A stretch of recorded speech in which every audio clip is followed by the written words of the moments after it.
Hello दोस्तों, आपका हमारे यूट्यूब चैनल स्टार एजुकेशन में स्वागत है। आज हम आपके लिए डीएलएड सेकेंड सेमेस्टर प्रारंभिक शिक्षा के नवीन प्रयास के अतिलघु उत्तरीय प्रश्न के बारे में डिस्कस करेंगे।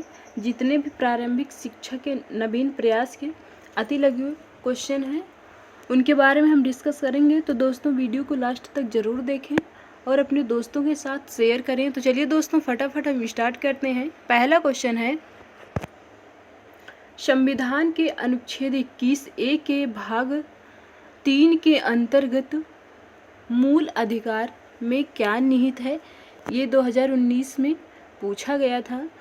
तो आंसर है इसका, अनुच्छेद 21A के अंतर्गत संविधान के भाग 3 के अंतर्गत मूल अधिकार में निहित राज्य को 6 से 14 वर्ष तक के सभी बच्चों को निःशुल्क तथा अनिवार्य शिक्षा उपलब्ध करानी होगी। यह राज्य द्वारा निर्धारित कानून के अंतर्गत होगा। अगला क्वेश्चन देखेंगे, दूसरा नंबर है, संविधान की धारा 29(2) में क्या प्राविधान है? आंसर देखेंगे इसका, धारा 29(2) में राज्य द्वारा घोषित, दोस्तों यहाँ पोषित लिखा है जबकि यहाँ घोषित होगा। देखेंगे इसका, राज्य द्वारा घोषित या राज्य निधि से सहायता प्राप्त करने वाली किसी शिक्षा संस्था में किसी नागरिक को केवल धर्म, जाति, प्रजाति, जाति, भाषा या इनमें से किसी एक के आधार पर प्रवेश देने से नहीं रोका जाएगा। ये संविधान की धारा 29 में इसका प्राविधान है। अगला क्वेश्चन देखेंगे दोस्तों वीडियो को लाइक, शेयर एवं सब्सक्राइब करना ना भूलें। तो चलिए हम देखते हैं। 3 नंबर है, धारा 45 के अनुसार प्रारंभिक शिक्षा के सार्वभौमिक हेतु क्या कहा गया है? आंसर देखेंगे इसका, धारा 45 के अंतर्गत क्या कहा गया है? तो राज्य के इस संविधान के लागू होने के समय से 10 वर्ष के अंतर्गत सभी बच्चों के लिए जब तक वे 14 वर्ष के नहीं हो जाते निःशुल्क एवं अनिवार्य शिक्षा प्रदान करने का प्रयास करेगा। दोस्तों आप नोट्स बनाते चलिएगा। नोट्स आगे देखेंगे। 4 नंबर है, बाल अधिकारों की घोषणा कब और किसके द्वारा की गई? इसका आंसर देखेंगे हम, बाल अधिकार का 4 नंबर का आंसर है, संयुक्त राष्ट्र संघ ने बालकों के अधिकारों की घोषणा 20 नवंबर 1989 में की।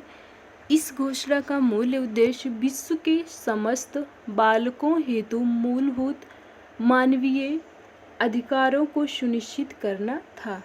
भारत सरकार ने इस घोषणा को 11 दिसंबर 1992 को, यानी 11 दिसंबर 1992 को स्वीकार किया। ये घोषणा, बाल अधिकार की घोषणा की गई थी। अब अगला क्वेश्चन देखेंगे हम। 5 नंबर है कि बाल अधिकारों के प्रमुख 4 बिंदु आपको बाल अधिकार पर लिखना है। तो आंसर इसका देखेंगे, बाल अधिकारों के प्रमुख 4 बिंदु इस प्रकार हैं। इसमें पहला है, बच्चों को जन्म के तुरंत बाद पंजीकरण और राष्ट्रीयता प्राप्त करने का अधिकार। अगला पॉइंट है, प्रत्येक बच्चे को अपनी राष्ट्रीयता, नाम एवं पारिवारिक नाम बनाए रखने का अधिकार। तीसरा है, बच्चों के माता पिता की इच्छा के विरुद्ध अलग न करना। चौथा है, माता पिता अथवा परिवार से पुनः एकीकरण और संबंध बनाए रखने का अधिकार। ये बाल अधिकार के 4 बिंदु थे। अगला क्वेश्चन देखेंगे हम, विद्यालयों में किस प्रकार की शिक्षा दी जानी चाहिए जिससे विद्यार्थियों में सभी धर्मों के प्रति आदर विकसित हो सके? यानी ऐसी किस प्रकार की शिक्षा दें कि बच्चों में जो है धर्मों के प्रति किसी भी प्रकार का भेदभाव ना हो। तो चलिए दोस्तों हम इसका आंसर देख लेते हैं। विद्यालयों में पाठ्य पुस्तकों के माध्यम से नैतिक शिक्षा दी जानी चाहिए। ताकि उनके अंदर यह भाव उत्पन्न हो सके कि सभी धर्मों का आदर एवं सम्मान करना चाहिए, सभी धर्मों की अच्छी बातों को ग्रहण करना चाहिए।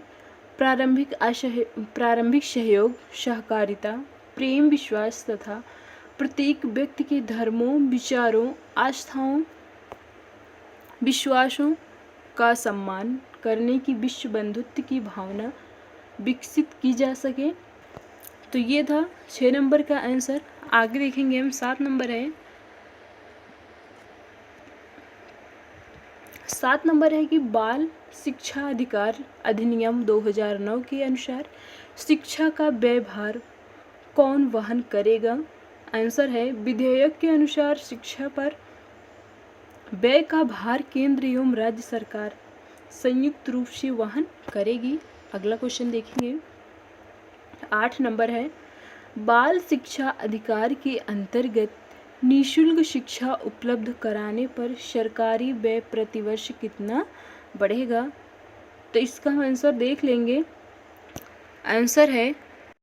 इसका आंसर है बाल शिक्षा अधिकार के अंतर्गत सभी को मुफ्त शिक्षा उपलब्ध कराने पर सरकारी व्यय प्रति वर्ष 12,000 करोड़ का भार बढ़ेगा। अब अगला क्वेश्चन देखेंगे हम। अगला क्वेश्चन है 9 नंबर है कि बाल शिक्षा अधिकार नियम के अंतर्गत क्या निजी ट्यूशन की छूट रखी गई है? ये 2019 और 15 में पूछा गया है। तो आंसर देखेंगे हम इसका। सरकारी स्कूलों में गुणवत्ता युक्त शिक्षा उपलब्ध कराने के लिए कई प्रावधान किए गए हैं। शिक्षकों को निजी ट्यूशन चलाने की छूट नहीं होगी। साथ ही शिक्षकों को गैर शिक्षण गतिविधियों में भी शामिल होने से रोका जाएगा। अगला क्वेश्चन है 10 नंबर है बाल शिक्षा अधिकार कानून को लागू करने हेतु प्रदेश में कितने नए प्राथमिक स्कूल तथा कितने उच्च प्राथमिक स्कूल चाहिए? तो आंसर देखेंगे। प्रदेश में शिक्षा के अधिकार कानून को लागू करने के लिए 4,596 नए प्राथमिक स्कूल और 2,349 नए उच्च प्राथमिक स्कूल व अन्य आवश्यक सुविधाओं का विकास करना होगा, जिसका अनुमानित खर्च 38 करोड़ है। अगला क्वेश्चन देखेंगे। सर्व शिक्षा अभियान के अंतर्गत 31 मार्च 2009 में कुल कितना व्यय हुआ? तो इसका आंसर देखेंगे हम। आंसर है सभी को बुनियादी शिक्षा के दायरे में लाने के लिए प्रदेश में सन 2001 और 2 में सर्व शिक्षा अभियान की शुरुआत हुई थी। इस अधिनियम के अंतर्गत 31 मार्च 2009 तक सूबे में 13,328.79 करोड़ खर्च किए जा चुके थे। अगला क्वेश्चन देखेंगे। भारत के एक पंथ निरपेक्ष राष्ट्र की घोषणा का उल्लेख कहाँ पर है? आंसर है संविधान के 42वें संशोधन में यह पंथ निरपेक्ष राष्ट्र की घोषणा। अगला क्वेश्चन देखेंगे। 13 नंबर है। एक मिनट। 13 नंबर है समवर्ती सूची में दिए गए विषयों पर नीति एवं कानून बनाने का अधिकार किस सरकार को है? आंसर है केंद्र एवं राज्य सरकार दोनों का है। अगला क्वेश्चन है भारत में निःशुल्क एवं अनिवार्य शिक्षा की उन्नति में मुख्य कठिनाई क्या है? तो देखेंगे हम मुख्य कठिनाई। आंसर देखेंगे। मुख्य कठिनाई में पहला है सुविधाओं की सार्वभौमिकता का अभाव, नामांकन की सार्वभौमिकता का अभाव, शिक्षा को बीच में छोड़ने की सार्वभौमिकता। अगला क्वेश्चन देखेंगे। 15 नंबर है स्वतंत्रता के समय भारत में साक्षरता कितने प्रतिशत थी? आंसर है स्वतंत्रता के समय भारत की साक्षरता दर 14% थी, जो बढ़कर लगभग 74 हो गई है, यानी 74% हो गई है। अगला क्वेश्चन देखेंगे, 16 नंबर है, लॉर्ड मैकाले ने अपने विवरण पत्र में भारत में शिक्षा का क्या उद्देश्य बताया? आंसर है लॉर्ड मैकाले ने अपने विवरण में भारत में शिक्षा का उद्देश्य बताया, जो कि इस प्रकार है। इसमें है अंग्रेजी शिक्षा के माध्यम से यूरोपीय आवश्यक सुविधाओं को सुलभ कराना। आगे देखेंगे, 17 नंबर है, शिक्षा के सार्वभौमिकरण के से क्या आशय है? तो आंसर देखेंगे, शिक्षा का सार्वभौमिक यानी सार्वजनिकरण या लोक व्यापीकरण या सार्वभौमिकरण, यानी आप इसको तीनों नाम से भी पुकार सकते हैं, का शाब्दिक अर्थ है शिक्षा का किसी निश्चित स्तर तक सभी लोगों के अनिवार्य एवं निःशुल्क रूप से उपलब्ध होना। आगे देखेंगे हम, 18 नंबर है, बाल अधिकारों की घोषणा कब और किसके द्वारा की गई? आंसर है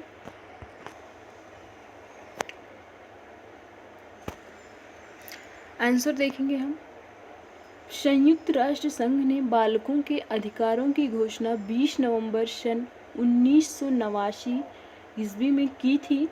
इस घोषणा का मूल उद्देश्य विश्व के समस्त बालकों हेतु मूलभूत मानवीय अधिकारों को सुनिश्चित करना था। अगला क्वेश्चन देखेंगे, 19 नंबर है, 19 नंबर है,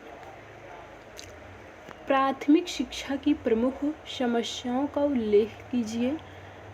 आंसर है प्राथमिक शिक्षा की प्रमुख समस्याएं निम्नलिखित हैं। इसमें पहला है पूर्व प्राथमिक शिक्षा का महंगी होना, स्कूल की अनुपलब्धता, उद्देश्यों की अस्पष्टता, दोषपूर्ण शिक्षण प्रक्रिया, अप्रशिक्षित एवं स्नेह विहीन अध्यापक, अनुसंधान एवं नवाचारों की कमी इत्यादि। तो ये था प्राथमिक शिक्षा की प्रमुख समस्याएं थी।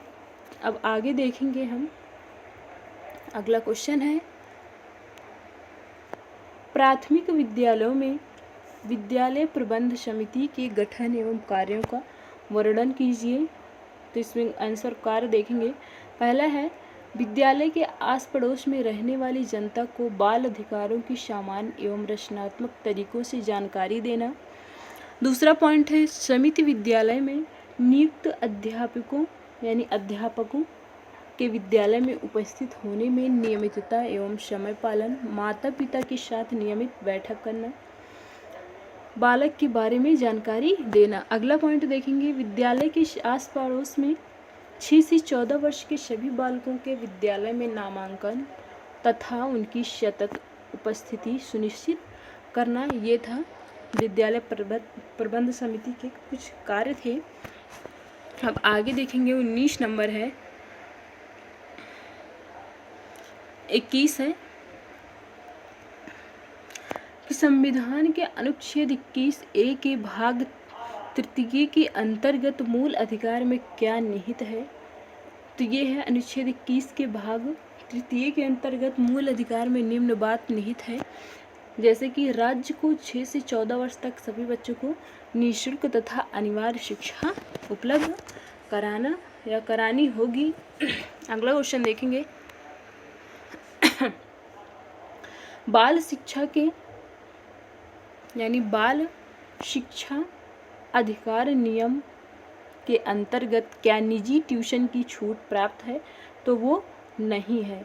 तो दोस्तों ये था कुछ अति लघु उत्तरीय प्रश्न थे जो प्रारंभिक शिक्षा के नवीन प्रयास डीएलएड सेकेंड सेमेस्टर के थे। तो हमें उम्मीद है दोस्तों कि ये वीडियो आपको अच्छी लगी होगी। तो दोस्तों वीडियो को लाइक शेयर एवं सब्सक्राइब करना ना भूलें, जिससे कि हमारे वीडियो की नोटिफिकेशन आपको मिलती रहे। Thank you guys.